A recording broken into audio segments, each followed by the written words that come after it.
Good morning and welcome back. I hope that you are enjoying Art and Culture Monday this far. And as promised, I have a guest with me on studio. Where are we? In studio. I have a guest with me in studio. And we are discussing matters youth empowerment, especially during these COVID-19 times. Karibu sana. Thank you. How are you doing? I'm fine. I just want you to introduce yourself and then we will get this conversation rolling. Thank you. My name is David Nduati, and I'm a youth leader in this nation. I preside a semi-autonomous organization by the name Youth Nation Kenya. Yes. Youth Nation Kenya, we are about youth economic empowerment transformation agenda, and as such we have a goal to transform the lives of young people through economic opportunities, and especially around this time of CV-19. We are having programs that will engage the youth towards the pandemic economic recovery programs. And as such, we are looking at having the youth on board. We are highlighting the issues that the youth are facing around SMEs, that's the small, medium enterprises. And of course, the innovations of young people.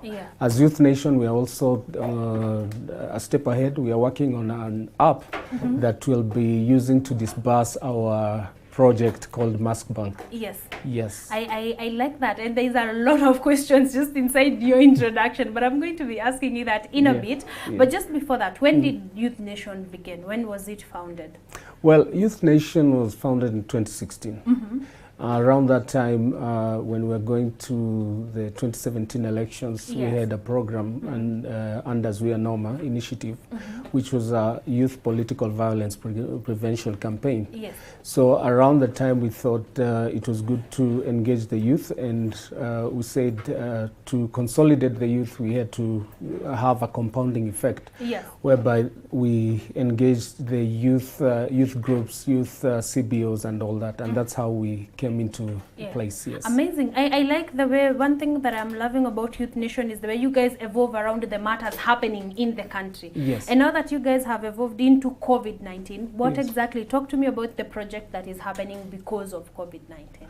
Well, the Youth Nation is a platform, and as a platform for the young people, we endeavor to be on top of things that as they are. And specifically the issue around CV-19, we are looking at an issue of the economic commercial surveillance. What I mean about that is there's work that is being done by the government, and we're seeing what's happening in the country. The numbers are keeping rising and all that. And there are reasons to that. You'll find a lot of these exposures, post-exposures are happening because people are trying to go out to make a living. So we have a campaign which we are undertaking under the Mask Bank program, whereby now we are, instead of just highlighting on apart from just sensitization, taking care of yourself and all that, we have an obligation as young people because of the economic effect which is happening globally. So what we want to engage the youth is to make them understand that they have a role to play in the prevention, and preventing the prevention measures are contingency to allow the mitigation, whereby now we minimize exposures by taking care of ourselves, even in our own businesses and undertakings kind of such. So our main incentive on this Mask Bank program is because we realize most young people even can't afford a quality mask. So that put them at risk. And because most of them are in contact with many people moving from one place, we have come up with a concept whereby we are digitalizing our masks. So our masks are digitalized so that we can build a surveillance model to it. this surveillance will enable us to understand and to know and to track the people who already have our mask.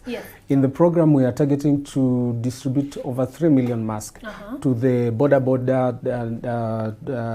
people. We are targeting the matatu industry, the salons and all that, even the mamamboga, the people who are in contact with people. So why we are doing that is because the moment we secure them, then we are able to have accurate data that can give us the economic commercial surveillance, as opposed to what is being done through the medical.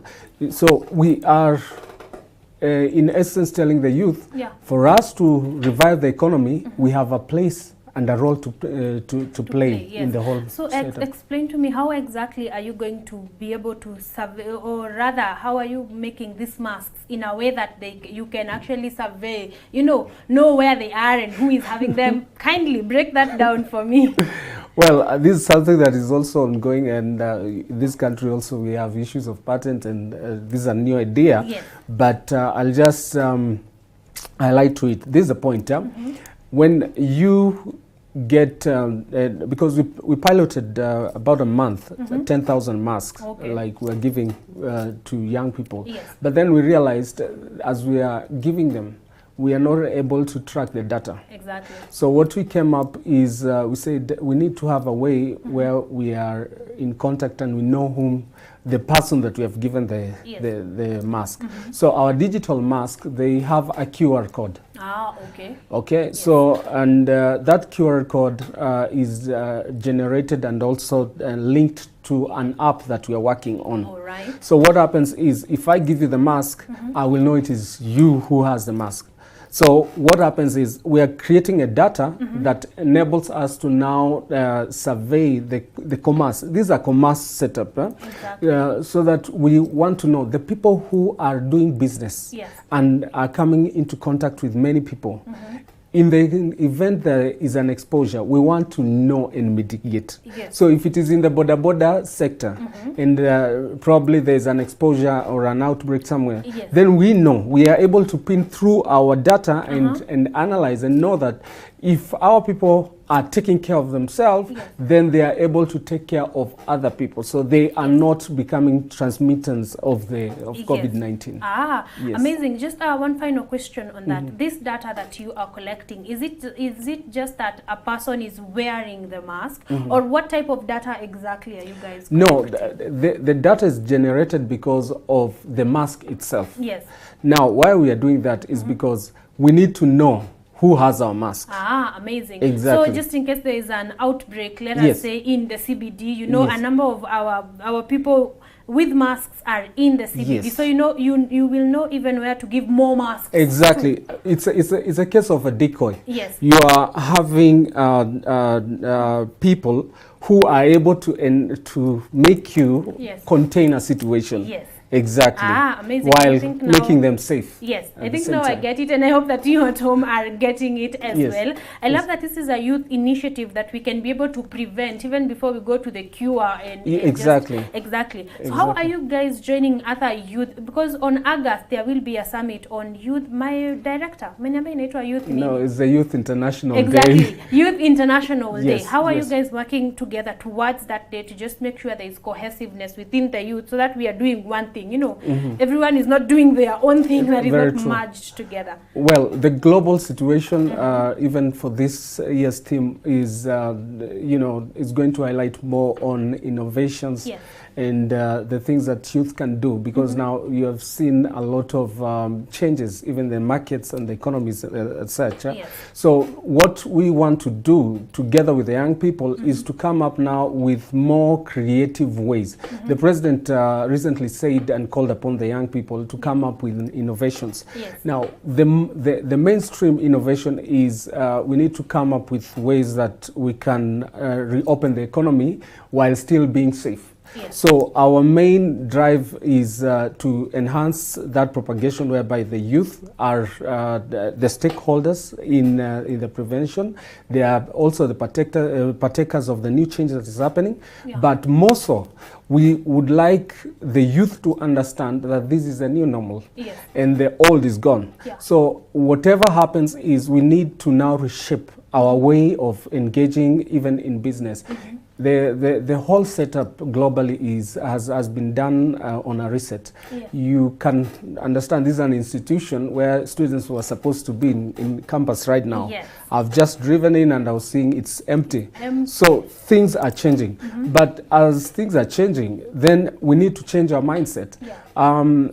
My main drive is the economy, the youth economic empowerment Mm-hmm. transformation agenda. Mm-hmm. For now, we have a situation where the youth, the CRB was a little bit set aside, Yes. but we still have many young people who cannot access funds. Exactly. They cannot access resources to, Yes. to re-engage now, Yes. whether it's be it in business, agribusiness, there's a situation for food security in this country, which is also pending. Yes. But now, since the youth are not given the resources and the space and the platform, my call is to ensure on this International Day of the Yeah. Youth that we rethink about our transactional engagements with the young people when it comes to giving them funding. Yes. And of course giving them the resources they need. Exactly. Because now we cannot go forward as a country without also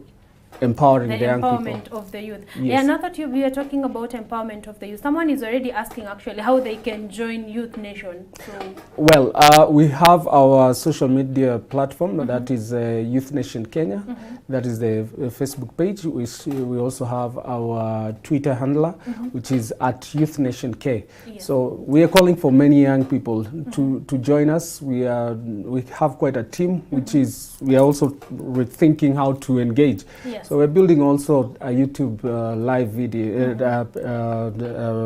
engagement platform. Yes. Yes. Apart from just youth, are you guys looking for sponsorship? Am I Of course, we are working with collaborators. We Yes. are working with partners, corporations, institutions, and we thank God because we have seen a lot of support also from funding partners Yeah. who are from outside, Yeah. and they are looking at funding now the incentive for the youth. Yes. And for the youth, for the Mask Bank, the whole idea is, if you are an institution and you want to come and support us, Yes. we don't necessarily require the money. We want you to fund the initiative. Yes. Buy those masks. Yes. Okay, because as we are doing the 3 million masks, then we are also giving the young people the platform to also get money out of it, because they're the ones who are making this mask.